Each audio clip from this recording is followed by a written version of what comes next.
नमस्ते दोस्तों, कैसे हैं आप सब। आपके साथ हैं तोमर साहब और आप सभी का स्वागत है WWE फटाफट में, जहां मिलेगी आपको रॉ और स्मैकडाउन की अपडेट्स फटाफट। लेकिन इस वीडियो में आपको मिलने वाली है king and queen of the ring tournament की भी अपडेट्स फटाफट। So let's roll in. देखो, पेपर व्यू हो चुका है और आप लोगों ने देख ही लिया होगा, तो स्मैकडाउन के बारे में छोटा मोटा बता देता हूँ। सबसे पहले बियंका बेलेयर को हरा के नाया जैक्स पहुंच जाती है क्वीन ऑफ द रिंग के फाइनल्स में। उसके बाद ग्रेसन वॉलर का आज तक का सबसे बेकार प्रोमो सेगमेंट मेरे को ये वाला लगा। क्राउड को समझ ही नहीं आ रहा था वो किन टॉपिक्स पे बात कर रहे हैं। उसके बाद क्राउड पंप अप तब होता है जब एले नाइट आते हैं। फिर एक 6 मैन टैग टीम मैच होता है जिसके अंदर एले नाइट और स्ट्रीट प्रॉफिट की टीम जीत जाती है। फिर कोडी रोड्स और लोगन पॉल का प्रोमो होता है जिसके अंदर लोगन पॉल बताते हैं किस तरह वो ब्रास नकल्स को यूज नहीं करने वाले हैं, लेकिन चेकिंग करके उनके पास ब्रास नकल्स निकल के आते हैं। कोडी रोड्स कहते हैं मेरे को घंटा फर्क नहीं पड़ता, मैं फिर भी मैच जीतने वाला हूँ। वही एजे स्टाइल्स कन्विंस करने की कोशिश करते हैं निक को कि उनको एक और टाइटल शॉट दिया जाए। निक कहते हैं कि मैं पर्सनली तो तुम्हें देना चाहता हूँ टाइटल शॉट, लेकिन प्रोफेशनली मेरे बस में नहीं है ये। एजे स्टाइल्स बोलते हैं तुम्हें पता है मेरे पास वक्त नहीं है,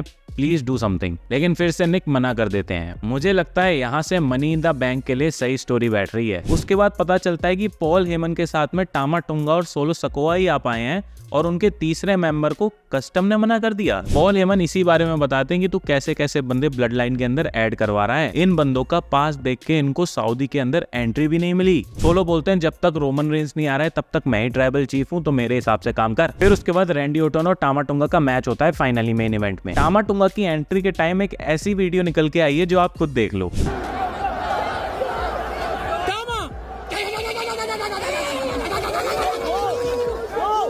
मतलब सऊदी के लोग भी बहुत बारीकी से WWE को देखते हैं। फिर उसके बाद केविन ओवेंस की मदद से रैंडी ओटन फाइनल्स में चले जाते हैं अपनी टूटीनी के साथ। अब हम आते हैं premium live event king and queen of the ring tournament पे। शो की शुरुआत होती है Becky Lynch versus Liv Morgan के मैच से। एक बात बता दूं कि बैकी लिंच आज गलती से ऑफिस के कपड़े पहन के आ गई। उसके बाद मैच में एक ऐसी चीज हो जाती है जो मैंने इतनी जल्दी एक्सपेक्ट नहीं की थी। डोमिनिक मिस्टीरियो रिंग के पास आ जाते हैं और डोमिनिक और लिव मॉर्गन की स्टोरी की शुरुआत हो जाती है। डोमिनिक की मदद से लिव मॉर्गन ये मैच जीत भी जाती हैं। मैंने प्रेडिक्शन में बैकी लिंच का जीतना इसलिए बोला था क्योंकि मेरे को लग नहीं रहा था कि सऊदी के अंदर ये लोग इतना बड़ा स्टेप लेंगे। यहाँ पे WWE ने बता दिया कि वो सऊदी में जाके सिर्फ पैसा कमाने नहीं वाले हैं, वहाँ पे स्टोरीज को कंटिन्यू भी करने वाले हैं और नई स्टोरीज भी निकालने वाले हैं। तो अब जिस तरीके से डोमिनिक मिस्टीरियो ने लिव मॉर्गन को जीतने में मदद कर दी है, अब शायद रिया रिप्ली भी जल्दी रिटर्न कर सकती है। फिर रिया रिप्ली, डोमिनिक मिस्टीरियो और लिव मॉर्गन के बीच की जो ये स्टोरी है इसको देखने में बहुत मजा आएगा। उसके साथ साथ में शायद ये भी कारण हो सकता है कि बैकी लिंच का कॉन्ट्रैक्ट खत्म होने वाला था और अब उनको चैंपियनशिप से हटा दिया गया है। मुझे लगता है कि शायद बैकी लिंच अब थोड़े टाइम का ब्रेक लेंगी। उसके बाद इंटरकॉन्टिनेंटल चैंपियनशिप का मैच चालू होता है जिसके अंदर ओटिस ब्रॉन्सन रीड को तो इंटरफेयर आराम से कर देते हैं, लेकिन सैमी ज़ेन को इंटरफेयर करने में झिझक रहे होते हैं और गलती से चैड गेबल को ठोक देते हैं और सैमी ज़ेन ये मैच जीत जाते हैं। यहाँ से ओटिस वर्सेस ब्रॉन्सन रीड के भी चांसेस बढ़ते हैं और चैड गेबल तो वैसे ही ओटिस को निकालने वाले हैं, लेकिन ये ओटिस तीसरा थप्पड़ खा रहा है चैड गेबल से। अगर इसने स्टोरी के अंदर इन सारे थप्पड़ों का हिसाब नहीं लिया तो कोई फायदा नहीं है इन थप्पड़ों का। वहीं सैमी ज़ेन की भी तारीफ करनी पड़ेगी कि एंट्री के टाइम पे उन्होंने सऊदी का ही गेटअप कर रखा था। अगर ये क्रिएटिव टीम ने किया है तो उनके लिए हैट्स ऑफ, और अगर ये सैमी ज़ेन का आइडिया था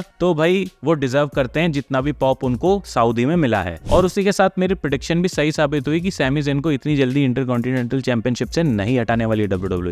इसके बाद लायरा वेल्केरिया वर्सेस नाया जैक्स का मैच होता है जिसके अंदर नाया जैक्स मैच जीत के क्वीन ऑफ द रिंग बन जाती हैं। क्वीन बनने के बाद उनका एक बहुत ही इमोशनल मोमेंट नजर आता है, और आए भी क्यों ना जब इतनी कुर्बानियां दी हैं नाया जैक्स ने अपने इतने लॉन्ग करियर में। और मेरी प्रेडिक्शन इसलिए सही साबित हुई क्योंकि अगर किंग रॉ में जाना है तो स्मैकडाउन में क्वीन जाना 100% तय था, और वुमेन्स WWE चैंपियनशिप की स्टोरी लाइन को कंटिन्यू करने के लिए भी ये बहुत अच्छा मूव था। फिर होता है गुंथर वर्सेस रैंडी ओटन का मैच। इस मैच के अंदर जब रैंडी ओटन एंट्री करते हैं तो बहुत लंबी एंट्री दिखाई जाती है। I mean, उनका गाना 2-2 बार रिपीट होता है। सो मैच काफी ज्यादा ब्रूटल होता है और आप एक्सपेक्ट भी करोगे जब रैंडी ओटन और गुंथर आमने सामने आएंगे, लेकिन रैंडी ओटन को बहुत ज्यादा बुढ़ा दिखा रही है WWE। I mean, उनकी एज हो चुकी है, हम सबको पता है, लेकिन बैक भी टूटी दिखा रहे हैं, नेक भी टूटी दिखा रहे हैं और नी भी टूटी दिखा रहे हैं। I mean, इतना टुटल्ला आदमी क्यों रेसल कर रहा है फिर। और इस मैच की एंडिंग मतलब क्या बकवास एंडिंग है। I mean, चोरी पिन से गुंथर को जिता दिया, ना ब्लड लाइन का मेंबर आया ना इंपीरियम का मेंबर आया, कुछ हुआ ही नहीं, बस रैंडी ऑर्टन को चोरी पिन से हरा दिया। और इसमें भी एक बॉस था कि रैंडी ऑर्टन का शोल्डर तो ऊपर था, फिर इतनी जल्दीबाजी में डिसीजन भी दे दिया और उनको किंग भी बना दिया। Triple H no doubt stories पे बहुत अच्छा काम कर रहे हैं, लेकिन मैच के अंदर ये जो छोटे छोटे बॉचेस हो रहे हैं ये बढ़ते चले जा रहे हैं टाइम के साथ में। विंस के टाइम पे विंस डंडा रखते थे इन चीजों के लिए, लेकिन ट्रिपल एच ने जो ये आजादी दी है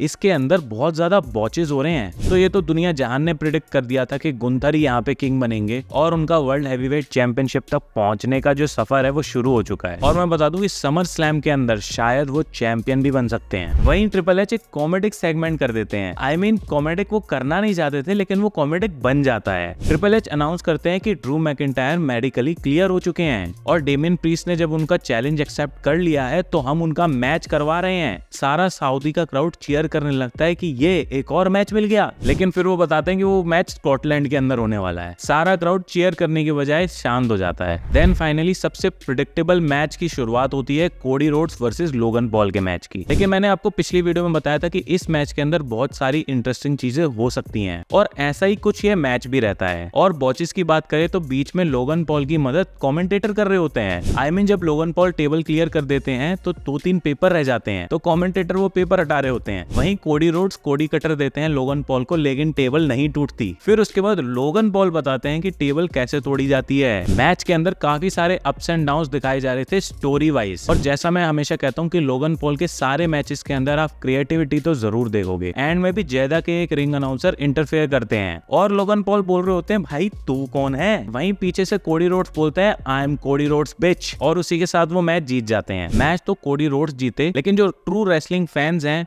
वो लोगन पॉल की भी यहाँ पे इंपॉर्टेंस समझेंगे। जितना अच्छा उन्होंने इस मैच की स्टोरी बनाई, नो डाउट उन्होंने बहुत अच्छा काम किया है। और इसी के साथ king and queen of the ring tournament हो जाता है खत्म। और अब हम मिलते हैं आपको नेक्स्ट शो पे, तब तक के लिए सायोनारा।